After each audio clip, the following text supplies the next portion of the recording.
I got the horse right here. The name is Paul. Hello, racing fans, and welcome back to another edition of Handicapper's Corner, brought to you by the Derby Bar and Grill. Of course, it's a special edition, BC Derby Day. 4 stakes races on the program, BC Derby, BC Oaks. Lots of stakes action, as always, joined by Drew Forrester. Should be a lot of fun. Over $500,000 in purses on what should be a fantastic afternoon. This is our flagship day, BC Derby Day, the biggest race we have here in Western Canada, and a great card to put underneath of it. As you mentioned, of course, we have the Oaks, the stakes for the older girls, the Sir Winston Churchill for older boys, the Delta Colleen, the Sir Winston Churchill, as well as the finale of the 2 starter series races, one for the boys, one for the girls, and a couple others thrown into boot. 9 races on the card, first post 150. Let's jump right into it. Actually gets off to a very good start in a $16,000 claimant event for fillies and mares. 5 of them in here, and I did go with the 5. Holly's Last Call. I don't know about you, Mike. I think it's between these two. Fire Beauty or Holly's Last Call. Fire Beauty has just been a dominant force at the $16,000 level all year. Holly's Last Call looked very good. Last time she ran for 16, that was in a non-3. Then she went up with tackling Susan's Day, Dear Lily, Majestic Presence. Gets back into a comfier spot. She's on the outside of Fire Beauty, and that's why I like Holly's Last Call. In a coin toss, I went Holly's Last Call with Fire Beauty. And I threw Dosseline in for the 3rd spot, making her 3rd start of the year. She should start to round into form after a bit of a spotty year so far.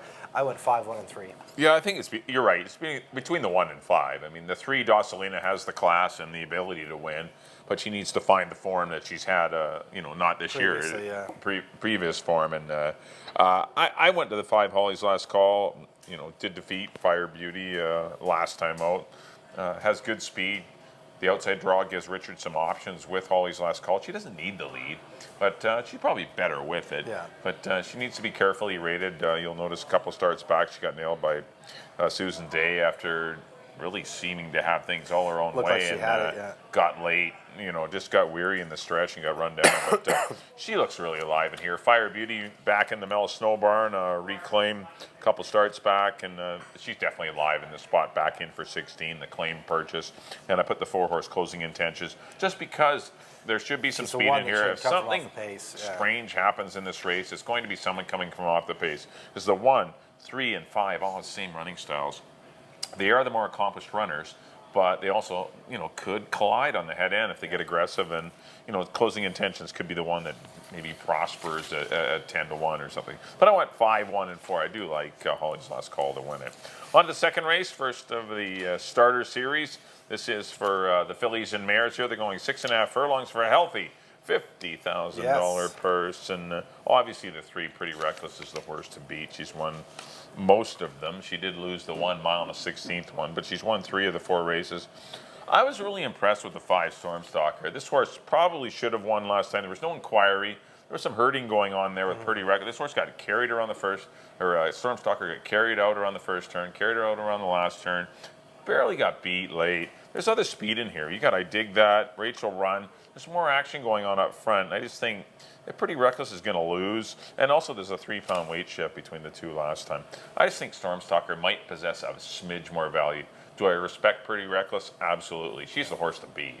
But if you're looking for a little more value and a little, the 5, Stormstalker is not that far behind Pretty Reckless. And just the way the dynamics of the race may shape up, Stormstalker should get a better trip. I went 5, 3, and I put the 1-horse, Shayla's Rose, who I'm not giving up on. She won't go in the starting gate, but maybe she's been schooled a lot, obviously, in the last couple of weeks, and has been allowed to start because she was absolutely rude behind the gate last time. She has and been would not load getting worse, a couple times. And but she has some run to her. I put her in for 3rd, but I do 5 and 3 are your horses here. 5, 3, 1. I agree. It's a coin toss between those 2. I went with Pretty Reckless on top. She's done little wrong this year. Just the 1 long race, she got beat by Wild Rose of Texas. Other than that, she's undefeated this year. I put her on top of Stormstalker. I'm with Mike. It's between those 2. I threw Rachel Run in for 3rd. She's coming off a win, and she's a filly that, she can do it. Is very consistent. She knows how to win. That thing's got a She knows how to win. She's 9 for 23. And just with a little bump, a little bit of a confidence builder, she could be dangerous. That's the other one I would throw in. I went 3, 5, and 7 in the second. On the third, maiden $4,000 event for older colts and geldings, going a mile and a 16th. I went down to the rail here. I went to the 1, You Better Believe It, for Barb Heads and the Bennetts. Obviously thought this guy had more talent. Started out in a maiden 25 against Market at Mighty Mesa, Sanawar. Last time he ran another maiden special weight. That was back in July. Now he drops to $4,000 level. He didn't catch, even as $4,000 levels go, he didn't catch an overly tough one. I got him on top. I put Sal in the second spot. He's been knocking heads in this category for a while. John Snow's having a very good year. And who did I put in? Peyton's Command. Hall of Fame trainer Harold Barabee. Comes out of a pretty tough race. Yep. Otis Brown run away and hit from that day. He wasn't far behind. Feel no shame. I'll put Harold for third. 1-4-3 for me. Yeah, I've got the same horses. I agree. In these kind of events, you want to take the strangers dropping, even though they have poor form. Yeah, you don't want to take the horses that have been running third, fourth, and fifth at the 40,000 level all year.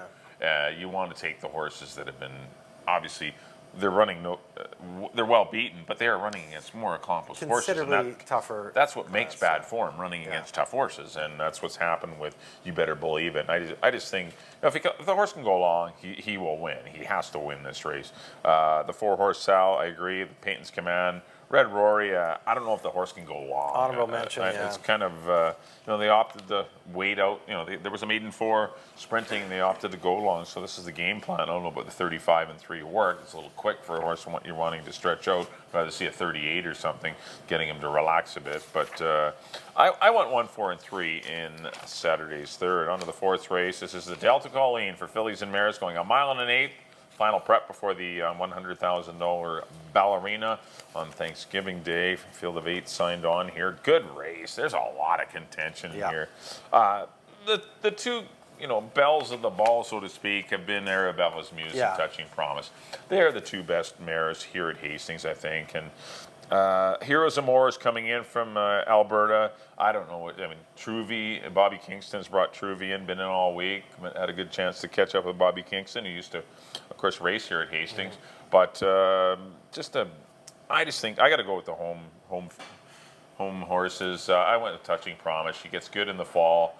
She won nicely last time, and she's got to be tough to beat. She's versatile. She can sit off the pace. She can go to the front if the pace is slow. I think the pace will be honest in here. I think Heroes Amore is going to go. Morning Coffee's going to go. Sailing for the Sun resurfaces for Robbie Anders. This is a very nice filly, and just had hiccups in her training schedule, but she's a player too. But might not be this time. Maybe in the Ballerina. But Arabella's Muse hasn't been flashing her speed, so I think it's probably going to settle. The way the opening quarter will go 3, 5, and 8 going to the front, and I think the 7 gets a nice trip to sit behind them. I'm going to go Touching Promise with her versatility. She, as I said, good in the fall, likes the tracks with a little moisture in them. Not going to probably get that on Saturday, but I like Touching Promise to defeat Arabella's Muse, who's done everything right this year. Did get beat last time, but she's back down at a better weight at 120 pounds, and obviously she'll be a lot better filly. And I put the 1-horse Majestic Presence, who might get a very nice pace scenario. She is coming in from Alberta. Did lose to Heroes Amore and Truvy, but that was on their home court. And comes back to Hastings, where, of course, Majestic Presence is more familiar. And I put her in for third, but I can see her winning, too. There's no standout in this race. These are competitive mares. There's a lot of chances in this race. There's not much between a lot of them. I've left out Sailing for the Sun. Lockett has good form here. Morning Coffee's been working lights out. Truvy's looked great on the track. And just a lot of Heroes Amore I've left off, but I can see that horse winning. It's a good renewal of the Delta Colleen. But I did go 7, 2, and 1. It is. I'm with you. I put Touching Promise on top for a couple of reasons. One is she's 4 for 8 at the distance. Arabella's Muse has only run the distance twice. 9 furlongs is good for Touching Promise. Just perfect for Touching Promise. She couldn't have been more impressive in her latest. Looked very good.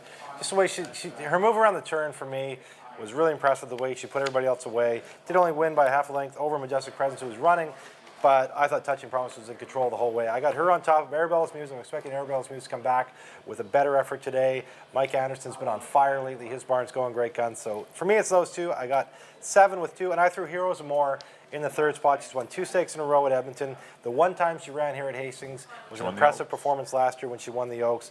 Rico Walcott aboard. I went 7, 2, and 3 in the Delta Colleen. The Oaks. On to the Oaks. Speaking of the Oaks, Heroes Amore won it last year. Who will win it this year? I went to an outside horse here. I went to Tim McKenna's Brookie's Star. Tim's only run a few horses here throughout the years, and generally does very well. He doesn't bring him up here for nothing. Leslie Mawing, a top rider at Emerald Downs, is coming into rider. I know there's other speed in here, but the last time in the Washington Oaks, going 1 mile and 8, she went 45-1, and fought the whole way, only getting beat in neck by Princess Kennedy. I thought, huge effort from her. I think she can put away the other speed in here, such as Omi or Chianti, whichever one of Dino's wants to go with her. Cioto Claire, I don't think you can keep pace with her. I'm looking for Brookie Star to go all the way. I'm taking a bit of a price horse in here. Brookie Star for me on top of Snuggles, who's the queen of the division. She's undefeated so far this year. But I'm going to go with Brookie Star. I don't know how tough the horses that Snuggles has been beating here are. Yeah, and I think it hasn't been a vintage 3-year-old year. And I think Brookie Star, the ones that, I'm going to give the nod, maybe the ones in Seattle a little bit tougher, and I love that effort from her last one. So I got her on top of Snuggles, who's obviously her favorite, and Victress.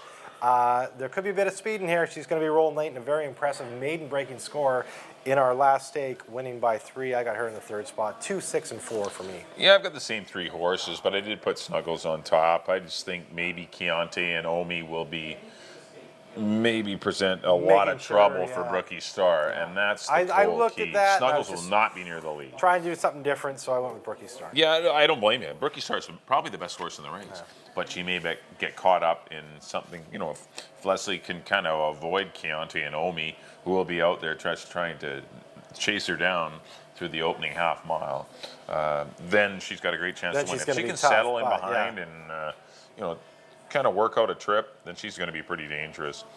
Snuggles is the horse. I mean, she was freshened up, missed the Hong Kong Jockey Club event. With an eye on just running in this race. You know, she's run hard. They only run 4 times. So sometimes races are hard on horses, and sometimes you do need to freshen up. You can't dance every dance. Dino is excellent. Him and Mark and Ratio do a great job of managing their horses, and they decided to miss this race last time. And get her fresh for the. And as you mentioned, it is only 4 starts, but she is the kind of filly like they really have to work at her to get her there. She doesn't just glide around there. You know, she's a fighter. She and needs kind of targets to run at. She's very not lazy, but she will catch a horse and then pull up, and then she's a cool filly. She knows her job. She knows how to get to the wire, and that's what's neat about her. I take her to defeat Brookie Star, who has got a great resume. This is a nice filly that I could easily see winning. Brookie Star for, Tim McKenna, who's always one of the top trainers, so wherever he goes. And I put the 4-horse Victress, obviously, for Rob Gilker, and Rob and Vicky have done a great job with her, taking their time with her, running against the boys first time out. There've been no maiden filly races going anyway, but I mean, ran a good second and then came back and won. A pretty soft renewal of the Hong Kong Jockey Club, but still, it was a great stepping stone into this race. She'll be even better. It's her 3rd lifetime start. She's on the upswing, so she's dangerous, especially if Omi and Chianti are killing off Brookie Star. Snuggles better be good, or Victress is going to come and get them all. I went 6, 2, and 4 in the BC Oaks. On to the SW Randall Plate. For older colts and geldings, going 9 furlongs. Another great race. Got a lot of interesting runners in here. One thing we do note in this race, there is a ton of speed in here. Yes. We have Modern. We have Killing Me Smalls. We have Crackdown. We have a lot of pace. There's not going to be a 23 and change opening quarter going 1 mile and 8 there. It's going to be 22. It's going to be a fast pace. Probably everyone's sick and tired of me picking Shooting Jacket, but I am going to do it again. One more time. One more time. Or Dennis Arrojo gets the call on Shooting Jacket. Perhaps a little too close last time to the hot fractions.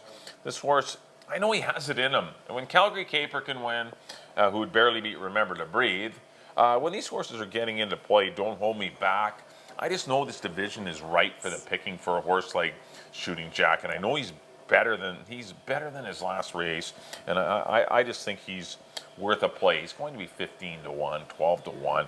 He just deserves the shot in here. I see a hot pace. There's going to be a pile of speed on in here. He's for my money, he's a pretty nice horse, and I'm going to put him in the winner's circle. I put Calgary Caper. I'm going to follow him back for Kim Peacock and Lance Giesbrecht and Phil Hall. What a win last time. This horse just flew by the field. Took advantage of a pretty good pace. He's going to get a pretty good pace again. And he looked good working again the other day. Those works look slow, but he's finishing like a rocket and galloping out well. Calgary Caper's doing good. And Killing Me Smalls for Ernie Keller. in the Delton stable. This horse is live. He won the premiers last year. He's a horse that can carry his speed a long ways, but he's going to need to. He's got modern on his inside, crackdown on his outside. Don't Hold Me Back wants to be, for whatever reason, was really close last time. But there's going to be pace in here. So Killing Me Small is going to have to be really good, but he showed it last time. He can run fast and carry on. He beat Blue Dancer, who's a top older horse in Edmonton, and he did it quite nicely and put that one away. Didn't even hit the board, Blue Dancer, last time. But Killing Me Smalls is live. 5-1-4. I went with Killing Me Smalls. The last time we saw him here, as you mentioned, was last year in the premiers, where he absolutely romped by almost 6 lengths. He likes the track. And I'm hoping, as you mentioned, their speed to his inside and his outside. I'm hoping Keyshawn Bell-Gobin, who had a lot of success here when he rode here and now is back to ride Killing Me Smalls, if they're going to go, just let him go. And just, maybe try and just be a half a length or a length behind him. And just stalk him because he can get the distance. I think he's coming in good form. Yeah. And I think he's a horse to beat in here, so I can't get off him. I'm going with Kill Me Smalls on top of Calgary Caper, who's on a roll right now, as you mentioned, very impressive, winning the Pacific Customs Brokers Classic on BC Cup Day. And I put Modern in for third. I know, I left Modern off. I mean, Modern's a cool horse. He doesn't want to, I don't think he really wants to go this far, but he fights every jump of the way. And even when he gets beat, he always ends up second or third, so I didn't want to leave him off the ticket. He's a class horse. I got him in the third spot. I went 4, 1, and 2 in the SW Randall. On to our biggest race of the year, the BC Derby. Field of 9 in here. No wise guy picking here. I'm going with Opportunistic. He's done nothing but win since he arrived here in the Northwest. Wins the Chris Loseth behind Pedestrian Fractions 49. Yeah. Goes down to Seattle. Beats undefeated Barkley by a head in a very game effort. Came back last time, another day, 24-1, 48-3, absolutely walking up front, and just he's just that much the best. I think he's the best horse in the race. He's got a great style. I got Opportunistic to defeat Silvertown, who gave him that was Silvertown's best race here, I thought. Last time, he was very engaged. He was running good. He wasn't giving up to Opportunistic. He gave him a lot. He couldn't handle him, but he was well clear of everybody else. So I got him in the second spot. And I put Always Sunny in the third spot. He's a young horse. He's only run 3 times, but I think he's got a lot of upside. We've seen Barb surprise in the Derby before with horses like Majesticality, also owned by the Bennetts. He'll come rolling late. That 77 buyer he got on BC Cup Day is very large in this field. The 77 is quite big in this field. And if he can run that race back, look for him to definitely make a presence. Emmerdale Perez has been heating up. I went 2, 6, and 8. Yeah, I've got the same 2. This is his Derby to win. Opportunistic, took advantage of, in the Emerald Derby, had a good pace to run at. But last time, you're right, he had to overcome some slow fractions. Still managed to get out. The 2 races he ran here, there was no pace. Yeah. No, I know. He's just winning. He's not, wowing anyone, but he's still winning against slow fractions, which is impressive. He's the horse to beat. Silvertown, much better run. I agree with your comment. He was very game and losing last time to Opportunistic. Opportunistic had beat him pretty handily in his other races, but not this time.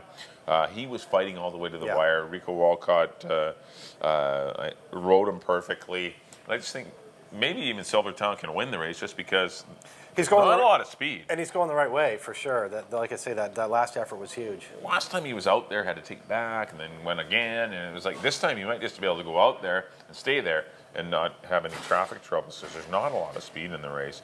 I was like you. Always Sunny I could see being in the mix. He's a young, improving horse that unfortunately had to miss the Derby trial. But he's a horse that can be in the money. He didn't get beat far against slow fractions in the Stellars J. I put the 3 Stands in Command, who said no breaks either. Another off-the-pace horse. A lot of off-the-pace horses in this race with no early speed. So this race would be really easy for a horse that had any speed. We don't have one.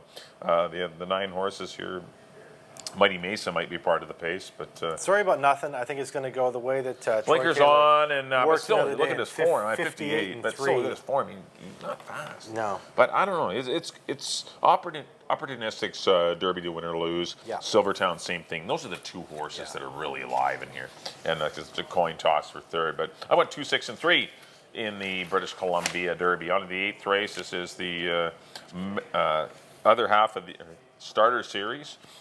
The final for nice $50,000 race for the boys. I went to the 1, Sir Barkley. Better draw in here. I think he's going to be pretty dangerous. Had an outside post last time. Had to go race 3 and 4 wide and ran a good race, but still, I think he can maybe turn the tables on Western Heritage or ran game. Don't get me wrong; these horses are all the 1 and 2 are interchangeable. They're both nice horses, but Sir Barkley moving inside of Western Heritage might be enough to get that horse into the winner's circle. So I go 1, 2, and I put the 3 horse Step Up for the Money, who might get a brilliant pace to run at with Shoe Swap, Proxy Man. There's going to be some fractions in here, and Step Up for the Money. I know he ran going a mile and 3/8 last time, but he can sprint too, and he's especially at this level, he's going to be tough. I went 1, 2, 3. I put Western Heritage on top. I mean, looked very good winning his first start here. Then he went long, obviously. He wasn't crazy about that. Then he came back to a sprint again and made no mistake beating Shoe Swap. He's very tough. I put him on top of Shoe Swap. Shoe Swap has done nothing but run good races all year long. Disappointing he lost last time. Yeah, the time before that I picked him. He was almost 7-1. He gets beat in neck. Almost 7-1 again last time. Still gets beat 3/4. So he's very live in here. He's a cool little horse. He is a cool Western horse. Heritage over Shoe Swap and Sir Barkley, your top pick. I have to have in the mix. He's very playable in here as well. I went 2, 6, and 1 in the 8th. The starter series for boys. Another $50,000 pot in there. We're giving away the money on Saturday. And in the nightcap, a 4 non-2 for fillies and mares. Field of 10. I went to the 9, Mi Consentita, even though I always have problems with her name. No, you did good. Looked very well meant in her first start. Went to the lead, never looked back, winning comfortably under Gabriel Asensio at almost 9-1, won by 3 that day. I think Milton spotted her aggressively, had her in for 4,000. He doesn't get crazy here. Doesn't go to an 8 or higher. Just back in for 4 non-2. I think it's well within her realm. I got her on top of Sakura, who drops down to the $4,000 level, cheapest price of her career, and gets Richard Hamill. So Brian O'Connell is obviously thinking it's go time. Put Sakura in the second spot, and I put Finality Matters. Just broke her maiden for 8 over Velvet Rose. Drops into a 4 non-2 category. Another one, Pat doesn't get aggressive, just in for 4 non-2, and she figures to be in the mixer. I went 9, 10, and 2. Yeah, I put the 2 Finality Matters on top. I thought it was a good first up run this year, losing to the Gray One. Who came back to win for 16. Who came back to win in that Sakura race too, And then came back to win nicely over Velvet Rose, who was live in her next start. This horse has been running as way better horses, and I just think Finality Matters is going to be pretty dangerous. But the 1 Zygo, give this one a chance, has speed. I'm not going to go those ridiculous fractions again. That was a pretty laboring track, and that's why the horse, really suffered in the last 16th of a mile. But I'm going to give that horse another chance. And the 9, Mi Consentita, will be really tough. Obviously undefeated and looked good winning. Milton Palma does a great job of this small stable. And I went 2, 1, and 9 to close out the BC Derby program at Hastings. That'll do it for our analysis. Next up on screen will be a quick recap of the brilliant picks we've just submitted. Back in race number 1, I went to the 5. Holly's Last Call, 5, 1, and 4 in the Saturday opener. Race number 2, I went to the 5 again. Storm Stalker. Call for a minor upset over the 3. Pretty reckless, 5, 3, and 1. Race number 3, I went to the 1. You better believe it on the big class truck, 1, 4, and 3. Race number 4, very good renewal of the Delta Colleen. Tough race. I went 7, Touching Promise over the 2, Arabella's Muse, and the 1, Majestic Presence. Good race, though. Any of those mares can win. That's a good one. 5th race, number 6, Snuggles. Looks brilliant. I think 6 and 2 are probably a pretty live exactor here. Brookie Stars look good in Seattle. And the 4, Victress. 6-2-4 in race number 5. Race number 6, the SW Randall Plate. I'm going to go to the 5, Shooting Jacket, 5, 1, and 4. Race number 7, the BC Derby. I'm going to go to the 2, Opportunistic over the 6, Silvertown, and the 3, Stands in Command. All 3 have been running great guns this year. The 8th race, the final leg of the starter series for the boys. That's the 1, Sir Barkley. 1, 2, 3 in the 8th, and in the 9th, number 2, Finality Matters. 2, 1, and 9 in the Saturday finale. Up next are my picks. There we go. Back in the first, I went to the 5, Holly's Last Call, over the 1 and the 3. In the second, the Phillies starter race, the championship series, I went to the 3, Pretty Reckless, over the 5, Storm Stalker, and the 7, Rachel Run. In the third, I went to the 1, You Better Believe It, over the 4 and the 3. In the fourth, the Delta Colleen, I went to the 7, Touching Promise, over the 2, Arabella's Muse, and the 3, Heroes of More. In the 5th, the Oaks, I went to the 2, the Emerald Invader, Brookie Star, over the 6, Snuggles, and the 4, Victress. In the 6th, the Sir Winston Churchill. I went to the 4, Killing Me Smalls, over the 1, Calgary Caper, and the 2, Modern. In the 7th, the BC Derby, our biggest race of the year. I went to the 2 Opportunistic over the 6 Silvertown and the 8 Always Sunny. In the 8th, the boys' end of the Championship Starter Series, I went to the 2 Western Heritage over the 6 Shuswap and the 1 Sir Barkley. And on the nightcap, I went to the 9 Me Consentita over the 10 and the 2. Well, thanks everyone for tuning in to this special BC Derby edition of Handicapper's Corner. A great day it's going to be. You got the $150,000 BC Derby, $100,000 BC Oaks, $75,000 Randall Plate, $75,000 Delta Colleen, $250,000 Starter Series races. It's an awesome card. A lot of talent heading into the starting gate for a lot of races this afternoon. It should be a lot of fun. A reminder, our next live card is Sunday, starting at 1:50. We have 7 races on the Sunday program. We do have the Marathon Stars in the. That'll be the feature race on Sunday for the the cheaper horses, but still they're exciting running. There's a full gate of 10 of them going a mile and 3/8. The feature race that is on Sunday. Once again, first race at 1:50. No more P&E, no more parking issues, no more big gates Nice blocking and easy, you just come on in from and enjoy getting it. into the races. We're all horse racing now on the P&E ground. It should be a lot of fun, though. But always our signature event of the year, the BC Derby. There's going to be a lot of, get there early. If you can't make it out to the Hastings, come out here to the Derby Barn It will Grill. definitely be showing here, It'll be rocking here. It's going to be a great atmosphere at both places. So it's always a great day, BC Derby Day. On behalf of Drew, thanks everyone for tuning in. We'll see you next time here on Handicapper's Corner.